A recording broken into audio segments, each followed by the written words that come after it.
a mídia já está se preparando para justificar, né, o sucesso do governo Lula. Porque é sempre assim, você não pode deixar que um governo que represente, né, os trabalhadores, que represente as ideias de distribuir melhor a renda, distribuir melhor a riqueza, de dar mais poder aos trabalhadores. O capitalismo não pode deixar um governo desse dar certo. Porque se um governo desse dá certo, ele é o alerta de que o modelo está errado. E quando você alerta para o modelo estar errado, né, isso tem proporções atômicas. Por que será que tem tanta preocupação com Cuba? Será que é só porque Cuba fica perto ali dos Estados Unidos, então uma base ali militar poderia atacar diretamente os Estados Unidos? Não é isso. Não é isso. O problema era o seguinte, que se Cuba tivesse dado certo, e no começo Cuba começou a dar muito certo, ali tem até um vídeo interessante, Cuba e o Cameraman, que está no Netflix, tem vários filmes sobre Cuba mostrando que no começo o negócio começou a dar tão certo que teve um monte de gente dos Estados Unidos que ia estudar em Cuba, várias pessoas do mundo teriam estudar medicina, iam estudar, enfim, outras disciplinas ali, porque o sistema de educação começou a ficar assim incrível, o sistema de saúde. Mas uma ilhazinha, Eduardo, você tem ali, sabe, 10 milhões de pessoas, é pouca gente para caramba, um pouco mais do que isso, mas se você tem um exemplo de um modelo diferente que funciona, isso é muito, muito, muito perigoso. Então, Lula não pode dar certo para a grande mídia, para os grandes formadores de opinião do sistema capitalista, Lula não pode dar certo por conta do que ele fez. Você tem que arranjar uma desculpa para ele ter dado certo. Então foi assim, porque no primeiro e segundo mandato de Lula, lá atrás, de 2002 a 2010, deu muito certo o governo Lula. E a gente teve a crise de 2008 no meio. A Bolsa explodiu, o PIB cresceu em média 4%, dívida PIB caiu, a inflação caiu. Mas aí, quantas vezes você já não deve ter ouvido? Tá vendo? Porque o Fernando Henrique arrumou a casa, o Lula só colheu os frutos. E eu não tinha dúvida que isso ia acontecer de novo. Olha o tweet que eu fiz aqui. Eu fiz um tweet, eu já até sublinhei aqui para ficar fácil. Eu fiz esse tweet logo depois. Falei assim, ó, aqui embaixo, dando aqui umas ideias para os Minions, e Minions, a mídia está incluída aqui, para explicar a melhora da economia quando acontecer. E o segundo motivo, ele primeiro aqui deu sorte, pegou o boom das commodities, tem um monte de gente que já está começando a usar, mas o segundo era o seguinte, na verdade, só colheu os frutos do que o Paulo Guedes plantou. Eu escrevi isso lá atrás. Eu lembro desse tweet. E eu estou fazendo questão agora de deixar umas coisas assim registradas, escritas, para depois poder trazer e falar, olha só, a gente alertou, isso não é novidade, isso já era esperado. E por que eu escrevi isso aqui? Porque aqui tem duas coisas. É você tirar o mérito do governo Lula e do novo modelo e você salvar a pele do Paulo Guedes. As duas coisas são importantes nessa desculpa aqui. E começou essa operação. E é engraçado porque a operação ela é sempre coordenada, Vivi. A gente acha que, que coincidência, mas não. Não, a grande mídia opera de uma maneira ultra coordenada, principalmente, né, ali as áreas de economia dos jornais e das TVs. O sonho, né, dessas áreas de economia é assim, é ser bem visto, é ser elogiado, é ser próximo da turma que tem muita grana. O sonho desses jornalistas é assim, ser uma pessoa ali que, enfim, está entre os escolhidos dos donos do Itaú, dos donos da BTG, dos antigos donos do Unibanco, etc. Então, veja, eu falei que isso ia acontecer. Olha as notícias que começam a sair do Paulo Guedes. Vamos botar uma notícia aqui do Paulo Guedes, que saiu agora nos jornais, para aliviar aqui, ó. Guedes não deixa uma herança maldita. É o que dizem os números. Isso aqui foi no Metrópole. Agora vamos ver como é que foi a manchete da Folha. Vamos ver como é que foi a manchete da Folha? Vamos ver. Aqui, ó. Guedes deixa a herança maldita. É igual. É a mesma coisa. Agora vamos ver o que eles falam do Haddad. Só para você ver. É inacreditável. Vamos ver como é que eles falam do Haddad. Vamos ver como é que eles falam do Haddad. Aqui o UOL. Por que a Faria Lima resiste a Haddad no comando das finanças do governo? Essa é a matéria do UOL. Agora vamos ver a outra matéria que sai no Metrópolis. Por que o mercado não gosta da ideia de Haddad na Fazenda? Gente, eles não mudam o título. A grande mídia não muda o título. É claro que é coordenado. Isso não é coincidência.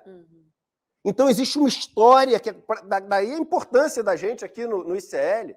Existe uma história que é contada, que é organizada, porque você vê isso. Ah, calma aí. Eu vi na Folha, eu vi no UOL, eu vi no Estadão, eu vi no Metrópole, eu vi no Globo. Pô, então é verdade. Se toda essa turma está falando, e falando assim, não é que rima, é igual. É igual. Então, essa operação para salvar Guedes, ela está em curso. A gente já falou lá atrás que ia acontecer. Volta aqui meu tweet. Só para ficar claro o que a gente escreveu.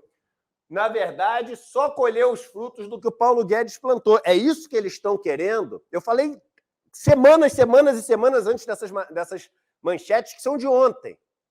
Então, o que eles estão querendo mostrar aqui é exatamente que o Guedes plantou. Por isso que eles dizem, não deixe uma herança maldita. Então, eles estão querendo dizer que o Guedes plantou o sucesso que esse governo pode colher. Me escutem, irmãos e irmãs, eu não vou repetir um editorial sobre o Guedes, pelo menos não com aquela profundidade, com aquela, enfim, me alongando como fiz há 2 dias atrás. A passagem de Guedes foi absolutamente desastrosa pelo Ministério da Economia. E sabe o que me assusta, Vivian? É que as pessoas aprenderam a ver economia como o resultado fiscal. Isso, não existe nada mais errado e mais superficial, pobre em termos de qualidade mesmo, do que você ver o resultado da economia do país olhando o número fiscal. E a gente até aqui já falou sobre essa questão dos números, né? A gente falou, pô, a arrecadação acabou crescendo muito, porque você teve uma inflação muito alta, você teve também o aumento dos preços das commodities, e o Brasil é um país que tem muito, né, uma influência do preço das commodities, então a arrecadação acabou aumentando muito. A dívida não andou na mesma velocidade, porque parte da nossa dívida ela é pré-fixada e parte após fixada ficou com juros muito baixos durante a pandemia, enquanto a inflação era muito alta. Então a dívida foi comida. Então a parte que eles veem de Guedes que deu certo foi uma parte exatamente a que deu errado, por causa da inflação. A parte que teve de abrir espaço para investir foi porque o teto de gastos ele é ajustado pela variação da inflação, por isso que abriu espaço para investir. Só que e aí o Brasil foi pior do que tudo. A média de crescimento do Brasil foi pior do que dos países emergentes da América Latina. A inflação do Brasil foi maior do que dos emergentes da América Latina. O desemprego do Brasil ficou maior do que os emergentes da América Latina. Ah, mas começou a cair o desemprego. Começou no mundo inteiro. A gente saiu da pandemia, né? No Brasil, a informalidade, o emprego que está voltando é um emprego de péssima qualidade. A renda não está voltando. A carteira assinada não está voltando. A gente falou isso aqui várias vezes. O André Campedelli e a Débora Maganha falaram aqui também várias vezes. Então é o seguinte, nesses números, isso aqui já é mentira. Mas a gente tem que começar, gente. A gente tem que começar, e presta atenção, porque isso é muito importante, e eu sei da audiência qualificada que a gente tem aqui. Eu sei que são pessoas que saem daqui para conversar com amigos e amigas sobre aquilo que ouvem aqui. A gente tem que parar de ver a economia como o superávit fiscal. Economia é muito mais do que isso. Economia do grego oikos nomeia, ou seja, a gestão da casa. Como é que foi a gestão da casa ao longo desses últimos 4 anos? Você tem andado pela rua? Tem visto a quantidade de pessoas que estão sem teto, que estão batendo no vidro do teu carro, pedindo para vender uma bala ou simplesmente dizendo que estão com fome? Você tem andado pelo interior do país? Tem visto o tamanho dos acampamentos, aqueles que têm um monte de lona, assim, lona preta, onde as pessoas dormem embaixo?